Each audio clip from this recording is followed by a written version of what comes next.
Salut tout le monde, bienvenue sur la chaîne MMM Aventure de filles. Aujourd'hui je voudrais vous parler du postpartum. Alors oui, on parle beaucoup de la grossesse, de l'accouchement, etc.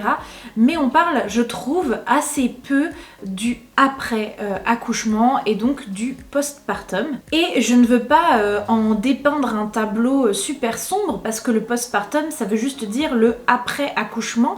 Donc après l'accouchement, bah oui c'est merveilleux, on rencontre son bébé, on trouve un nouveau rythme familial, voilà, tout est source d'émerveillement, etc.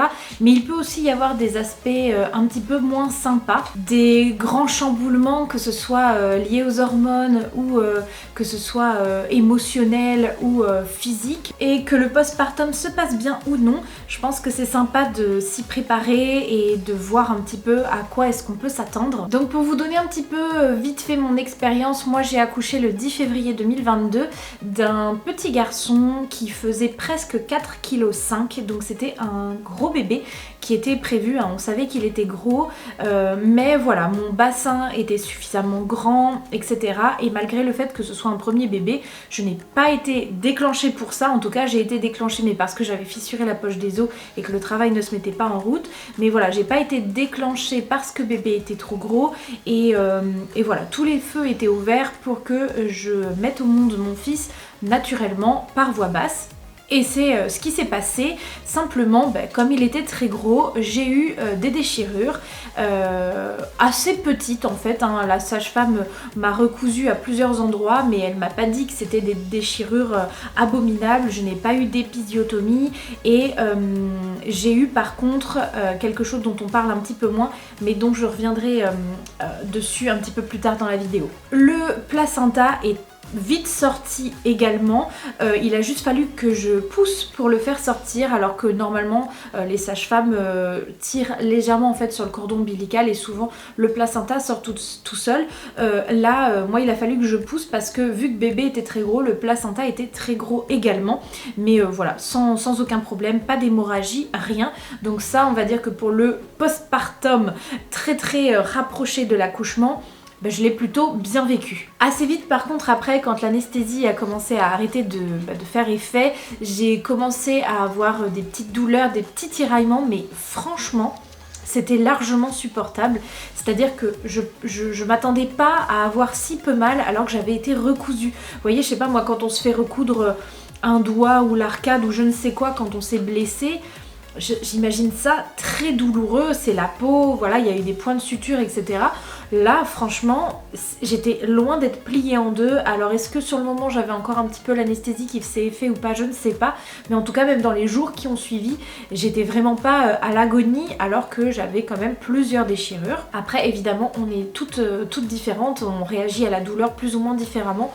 Mais vraiment, j'en garde pas un souvenir abominable. Par contre, je me souviens avoir été gênée par de l'œdème. Donc vraiment, j'étais localement très gonflée. Je me souviens que quand je m'asseyais, ça me gênait et j'avais un peu une sensation de bleu. En fait, j'avais l'impression d'avoir un bleu géant qui allait vraiment des fesses jusqu'au pubis. Et ça c'était finalement le plus douloureux. J'ai réussi assez facilement à aller aux toilettes parce qu'il paraît aussi que parfois c'est assez compliqué. Dès les premières heures, dès les premiers jours, j'allais aux toilettes sans aucun problème. Et les 2-3 premiers jours, malgré le fait que bébé pleurait beaucoup, mon fils, donc je pense que c'était un peu lié aussi à son poids, mais pleurait beaucoup parce que je pense qu'il avait pas assez de lait, je l'allaitais et je pense que j'avais pas assez et du coup il était sans cesse en demande, il avait faim tout simplement. Donc voilà, il pleurait beaucoup la nuit, etc. Mais je dirais que la première semaine, ça allait. Peut-être que j'ai puisé dans mes réserves progressivement. Par contre, à la suite de ça, allez, les 3-4 premiers mois, j'ai accumulé quand même beaucoup de fatigue et je pense que c'est plus ou moins universel. Les bébés qui viennent de naître ne font pas leur nuit dès leur 3e jour de vie. Alors si ça vous est arrivé, chanceuse que vous êtes, vous pouvez vous la péter dans les commentaires, mais je pense que c'est assez rare que les bébés fassent leur nuit dès les tout premiers jours de vie. Sinon, voilà, on se tape un peu des nuits entrecoupées si on allaite ou si on donne des biberons, hein, c'est la même chose. À la différence que quand c'est les biberons, long, papa peut prendre le relais peut-être une fois sur deux ou quoi. Surtout que maintenant, en tout cas en France, on a des congés paternité qui ont été rallongés. Donc c'est plus confortable pour papa pour se lever la nuit, etc. Mais quand on allait, bah il n'y a que nous qui pouvons le faire. D'ailleurs, j'ai déjà fait une vidéo sur l'allaitement que je vous conseille d'aller voir parce que je développe vraiment plus le sujet dans cette vidéo-là. Mais je pense que les douleurs à la poitrine et l'allaitement, ça fait vraiment une grande part du postpartum. Parce que au moment du postpartum, surtout quand c'est le premier bébé, mais on est en pleine découverte de tout. Tout est sujet à une remise en question ou à du stress. On panique assez vite parce qu'on a peur de mal faire, c'est que de la bienveillance, hein. Je pense vraiment que c'est juste qu'on a tellement envie de bien faire qu'on se met une pression monstre pour être la meilleure maman du monde. Mais notamment quand l'allaitement se passe mal ou qu'on a des difficultés à allaiter son bébé, ça peut vraiment plomber le moral et du coup avoir une grande incidence sur le postpartum. Et que ce soit pour des problèmes d'allaitement ou pour n'importe quel autre sujet, je vous recommande à 100% de discuter, que ce soit avec des gens de votre famille ou avec des professionnels de la lactation, votre sage-femme, votre médecin, ce que vous voulez, mais ne restez pas avec un problème ou avec une source de stress sans la régler parce que finalement vous vous auto-alimentez un mal-être qui se poursuit et qui ne se termine jamais quand on n'en parle pas. Donc voilà, ça c'est plus d'un aspect physique au niveau des petites douleurs, donc voilà, un petit peu mal à la poitrine, un petit peu mal localement, des œdèmes, cette sensation un peu de bleu et puis de tiraillement au niveau des déchirures. Si je vais un petit peu plus loin dans le postpartum, les déchirures m'ont tiraillé, m'ont gêné pendant au moins un mois et demi je dirais. Assez rapidement après, la sage-femme m'a dit qu'elles étaient cicatrisées. Souvent ce sont des fils qui sont résorbables, donc en fait vous n'avez absolument rien à faire. C'est-à-dire que ce sont des fils soit qui restent, soit qui s'en vont tout seuls. Donc en fait la cicatrice se referme et vous n'avez rien à faire, vous n'avez pas à la désinfecter, vous lavez normalement en fait, mais il n'y a pas de soins infirmiers par exemple, comme on pourrait avoir par exemple sur une plaie au niveau du bras, il y aurait une infirmière qui viendrait vous refaire un pansement, etc. Là, il n'y a rien du tout à faire. Les fils s'en vont d'eux-mêmes. Et vous avez des contrôles par la sage-femme assez souvent au début du postpartum pour vérifier la cicatrisation. Vous avez de toute façon après également des cours de rééducation du périnée. Vous savez, le périnée, c'est toute cette zone musculaire qui est tout en bas de votre ventre et qui permet en fait que vos organes ne descendent pas dans vos jambes. En fait, clairement, ça fait comme un petit panier qui retient tout ça. Et quand on accouche, c'est tellement étendu, c'est tellement étiré qu'on a besoin de le rééduquer, de le remuscler justement pour qu'il se remette correctement et éviter des problèmes ou des complications. Donc c'est également l'occasion de parler à la sage-femme de tous vos petits sujets qui vous tracassent. Ensuite, d'un point de vue plutôt émotionnel, si je reviens sur mon expérience, on m'avait décrit la naissance d'un enfant comme le plus beau jour de notre vie.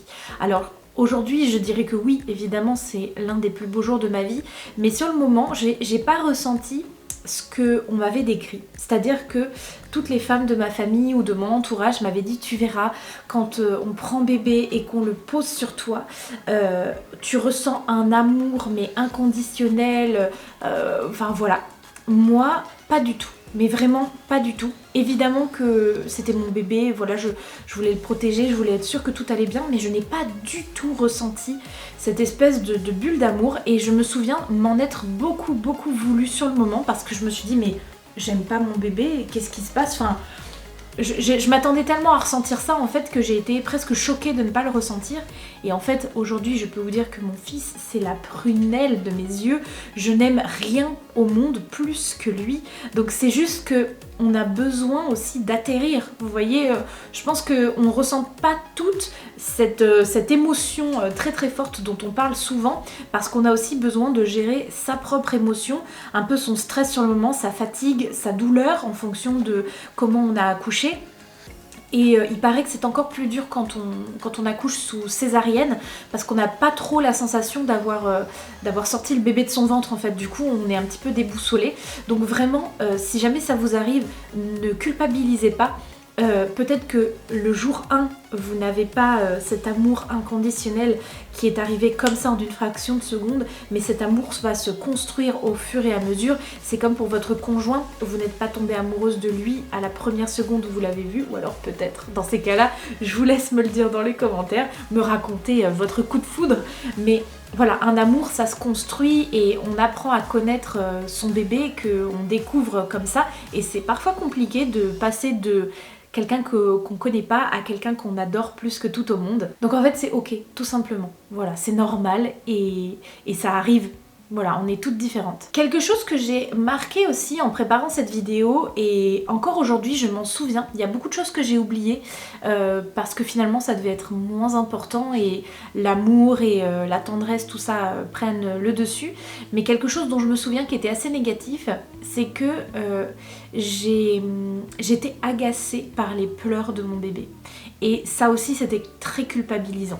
Je vous parle pas des petits pleurs une fois de temps en temps. Mon fils pleurait énormément. Malgré tout ce que je faisais, même en écharpe, même en promenade, même dans la voiture, parfois même quand je l'allaitais, etc. On a découvert ensuite voilà, qu'il avait mal au ventre, qu'il avait faim parce que j'avais pas assez de lait. C'était le temps que tout se mette en place. Évidemment après ça allait mieux. Mais en fait, les pleurs de bébé, ça a ce côté un petit peu agaçant. Vous savez, des ouais. Quand c'est ça toute la journée, on a beau adorer son bébé, en fait on sature un peu. Et je me souviens que mon mari avait un peu le même souci. Donc parfois on se retrouvait démunis tous les deux à juste vouloir se poser à table pendant 10 minutes pour pouvoir manger et d'avoir les pleurs de bébé en continu derrière. Alors que ça c'est 1 heure qu'on lui avait donné son petit bain, on lui avait changé sa couche, il avait mangé, tout était au vert pour qu'on ait 10 minutes pour se poser pour manger, et non, ça n'allait pas, il pleurait. Et voilà, ça c'était très culpabilisant aussi. Je me souviens même d'une fois où ma tante m'avait dit mais mets-le en porte-bébé ou en écharpe et va te promener, le fait de prendre l'air, ça va te faire du bien, et puis lui il va être heureux d'être contre toi et tout ça. Mais en fait j'avais pas envie de me promener. C'est vrai que des fois on est bien chez soi et on a aussi envie de se poser 5 minutes sur le canapé, et j'en avais pleuré parce qu'en fait je culpabilisais de me dire mais ça se trouve c'est de ça dont il a besoin, et en fait j'en ai pas envie quoi. Alors qu'en fait c'était juste aller faire le tour du pâté de maison, mais juste à ce moment là j'avais pas envie quoi. Et je me souviens également que ma sage-femme m'avait raconté que elle avait une de ses patientes qui pareil avait un peu pété un câble et qui s'en était mais voulu à mort, alors qu'en fait elle avait plutôt bien agi. C'est-à-dire que elle avait donc son bébé qui pareil pleurait malgré tout ce qu'elle mettait en place. Et en fait à un moment donné elle en pouvait tellement plus, elle était toute seule chez elle, qu'elle avait mis son bébé dans son lit avec la caméra de surveillance et qu'elle était partie faire un tour en voiture. Donc elle avait laissé son bébé tout seul à la maison, mais tout était verrouillé, etc. Elle avait la caméra de surveillance, donc elle avait son téléphone, elle pouvait vérifier que tout allait bien. Mais juste elle est allée faire un tour en voiture, et en fait juste ça lui a permis de redescendre en pression. Alors je dis pas que c'est ce qu'il faut faire, mais en fait la sage-femme elle disait mais voilà, son bébé il était en sécurité, finalement il pouvait rien lui arriver, elle était juste à côté. Et juste ces 3, 4, 5 minutes de tour de pâté de maison en voiture, ça lui a suffi pour hop, repartir, et ça allait mieux. Et cette dame, elle s'en voulait mais à mort quoi d'avoir fait ça. Alors moi ça m'est jamais arrivé d'être à ce point-là agacée de devoir laisser mon fils tout seul à la maison, mais je comprends cette sensation d'être démunie, d'avoir l'impression de faire tout ce qu'il faut et que malgré ça, ça ne va pas. Et je pense que la clé, c'est justement de ne pas être seule. Alors je vous parle pas de votre conjoint, mais je sais pas moi, une sœur, votre maman, une amie, quelqu'un de votre famille, peu importe, ou quelqu'un que vous ne connaissez pas. Vous prenez une babysitter pour 1 heure, pour même une demi-heure, juste le temps de faire un petit tour toute seule ou quoi. Voilà, je pense que parfois c'est bien aussi de pouvoir s'aérer ou en parler, et avoir l'expérience d'autres femmes qui, au lieu de vous faire culpabiliser, vont vous dire bah moi aussi c'était pareil quoi. Et si à l'époque il y avait une de mes amies qui m'avait dit mais moi c'était pareil avec mon fils et tout, puis tu verras ça va passer, ou essaye ça, ou voilà, ça m'aurait fait du bien, et ça m'aurait fait déculpabiliser je pense. Ce qui est marrant c'est que avant d'accoucher, donc quand j'étais enceinte, j'avais très peur de la mort subite du nourrisson. Parce que c'est arrivé à quelqu'un d'assez proche de moi, de perdre un bébé à 6 mois. Je crois qu'il avait 6 mois, le petit, ou 4 mois, entre 4 et 6 mois, quelque chose comme ça. Et du coup, ça avait nourri un petit peu mon angoisse. Et en fait, une fois que mon fils était né, eh ben, j'avais plus peur du tout. Enfin, c'est vraiment pas un souvenir de gros stress que j'avais. Par contre, ça peut être le cas. Donc je sais qu'il existe maintenant plein de trucs, des matelas exprès, des petits capteurs qu'on peut mettre sur le pied du bébé et tout ça, pour pouvoir réagir si jamais ça arrive. Je me suis marqué aussi un autre thème à aborder, mais qui va rejoindre un petit peu ce que je vous disais avant, c'est la solitude. Parce qu'en réalité, à partir du moment où on est maman, et où on est en congé maternité par exemple au début, on n'est jamais seul, puisqu'on est toujours avec son bébé ou beaucoup avec son bébé. Et en fait, on peut assez facilement avoir quand même ce sentiment de solitude. Alors, je pense que ça a un lien avec la charge mentale qui upgrade, hein, avec tout ce qu'il faut faire entre les lessives, le stress à gérer pour diverses raisons, les repas, les rendez-vous médicaux et le côté professionnel, le reste de la famille, sa vie de couple, etc. Enfin bref, ça fait vraiment beaucoup de choses à gérer en même temps. Et du coup, je pense qu'on peut vite se sentir seul. Moi, ça a été un petit peu mon cas, mais ça s'est assez vite, passé. Et pour terminer sur une note positive quand même de mon postpartum, je dirais que j'ai été agréablement surprise par l'allaitement. C'est-à-dire que je voulais allaiter mon bébé, mais je ne savais pas du tout combien de temps et je m'étais rien fixé du tout. Et en fait, au début, c'était assez dur. L'allaitement a mis beaucoup de temps à se mettre en place et ça a été une énorme source de stress. Et en fait, à partir du moment où j'ai déconnecté avec tous les combien d'heures est-ce qu'il faut qu'il tète, combien est-ce que je produis, et que je me suis mis à lui donner des biberons en plus et que ma lactation a naturellement baissé et que c'était plus que de l'allaitement plaisir, et bah c'est à partir de ce moment-là que j'ai kiffé l'allaitement. J'ai adoré ça et j'ai été très triste quand ça s'est arrêté en fait. Et si ça n'avait tenu qu'à moi, j'aurais continué. En fait, c'est mon fils qui ne voulait plus mon sein, tout simplement. Il avait 10 ou 11 mois, je crois. Et en fait, de lui-même, quand je lui proposais le sein, il n'en voulait pas. Et donc, ça s'est arrêté comme ça. Mais ouais, c'était une belle surprise, l'allaitement. Je pensais vraiment pas aimer ça à ce point-là. Alors, je voudrais vous faire une petite partie sur les choses dont on parle le moins sur le postpartum et qui pourtant peuvent prendre une place très importante dans notre vie de nouvelle maman et qui me sont arrivées, bien sûr. Je sais pas comment tourner le truc, en fait, ça fait 3 fois que je recommence parce que je sais pas comment... Enfin, c'est tellement personnel que je sais pas trop comment en parler, en fait. Mais bon, sans rentrer dans les détails, en gros, j'ai eu des fissures et des déchirures ailleurs que devant, par là où sort le bébé. En fait, mon bébé était tellement gros que ça a déchiré à l'intérieur la fin de mon intestin. Et ça a mis 1 an à cicatriser. Ça a été très long et très douloureux. Et pourtant, vraiment, on ne m'en avait jamais parlé. Et ça arrive assez régulièrement pour les gros bébés.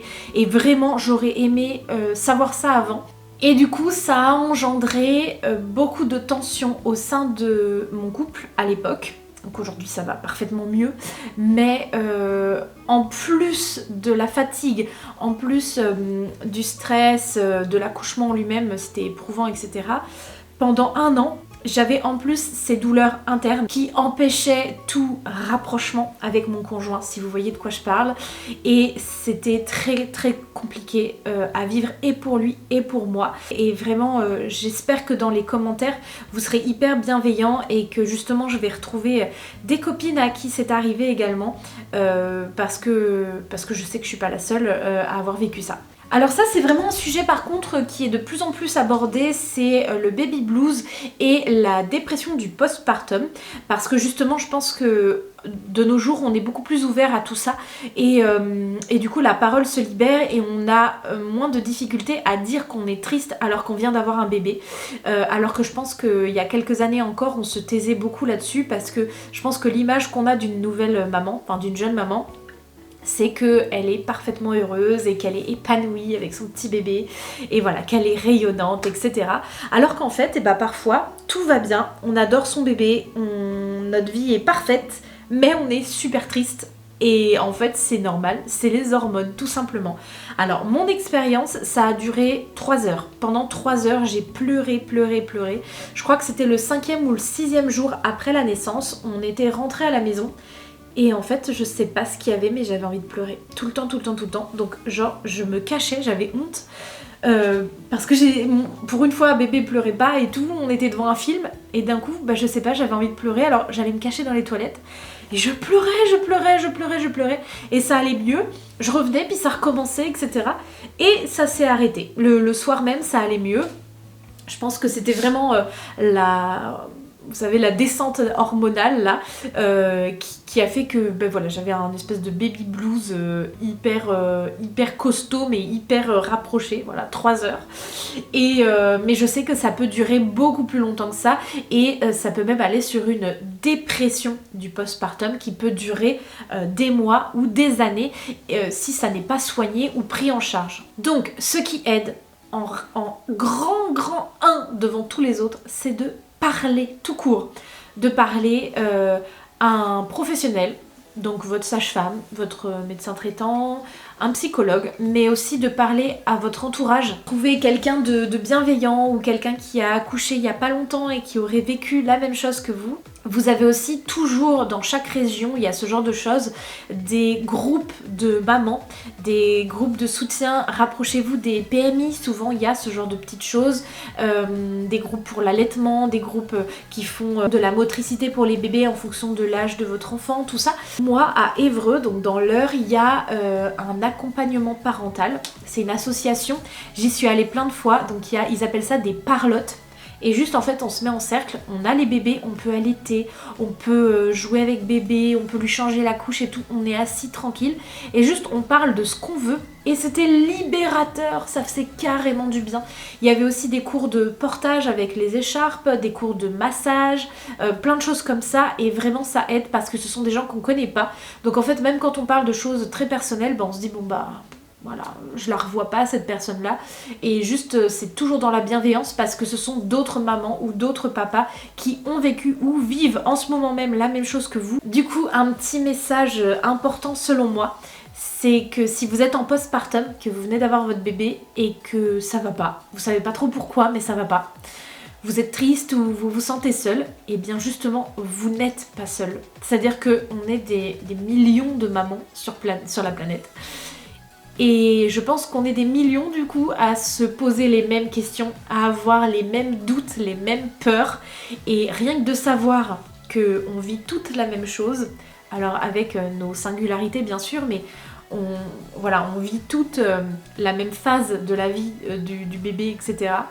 Et ça fait du bien de savoir qu'on est loin d'être seul. Je voulais également vous faire un petit point sur son corps, la façon dont on voit son corps avant, pendant et après la grossesse, parce que pour moi ça n'a pas été un sujet primordial, loin de là. J'ai adoré être enceinte, j'ai adoré avoir un gros ventre, mais par contre mon corps n'a pas très bien toléré justement cette extension du ventre. C'est-à-dire que encore aujourd'hui, alors que mon fils a 4 ans, la peau de mon ventre ne s'est pas rétractée correctement. Donc il faut savoir que moi, avant d'être enceinte et pendant ma grossesse et encore aujourd'hui, j'étais et je suis toujours en surpoids. Je suis assez ronde et c'était pas un problème en soi pour moi. Encore une fois, voilà, j'ai adoré avoir un gros bide et que j'ai été mince ou en surpoids, c'était beau dans tous les cas pour moi. Aujourd'hui, par contre, je suis un petit peu attristée par mon corps parce que autant être ronde pour moi c'est pas un problème, autant avoir la peau de mon ventre qui ne s'est pas rétractée correctement et qui est couverte. Mais quand je vous dis couverte, il n'y a pas 1 cm sans vergeture. La peau de mon ventre, c'est un zèbre, voilà. C'est de la peau de zèbre. Alors aujourd'hui, elles sont devenues presque transparentes, mais elles se voient quand même. Et même si c'est pour la meilleure raison du monde hein, d'avoir un bébé, et ben aujourd'hui, par exemple, j'ose plus être en maillot de bain 2 pièces. Alors que c'est pas mon surpoids qui me gêne, loin de là. C'est même pas mes bourrelets qui me gênent, genre je m'en fiche. C'est la texture de ma peau qui me gêne et le fait qu'elle soit un peu pendouillante, vous voyez. J'essaye de vous schématiser ça. Et ça, c'est un gros problème pour moi aujourd'hui.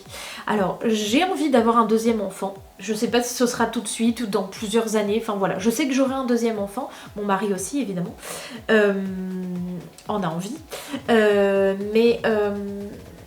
Et bah, c'est un grand sujet de questionnement pour moi.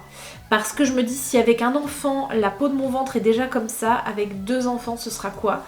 Et voilà, ça c'est une grosse pression. Je sais que ma belle-sœur Margot, avec qui je fais des vidéos sur cette chaîne, a assez mal vécu de mémoire le fait de grossir pendant la grossesse. C'est pas quelque chose qu'elle a aimé. D'ailleurs, elle pourra peut-être vous en parler et vous parler également de son postpartum parce qu'il a été différent du mien. Alors que moi, vraiment pas du tout. C'est le après-grossesse qui est le plus dur finalement. Alors bien sûr, aujourd'hui, je ne peux pas trop y faire grand chose. Je continue à faire du sport presque tous les jours et malgré ça, ma peau reste comme ça. J'ai essayé des crèmes, tout ça, donc bon, c'est comme ça. J'ai mon fils que j'aime plus que tout au monde et si c'était à refaire, je le referais en boucle.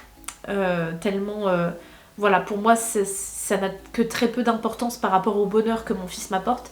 Mais c'est pareil, je ne m'y attendais pas avant d'être enceinte et j'aurais aimé me le dire avant pour me préparer psychologiquement.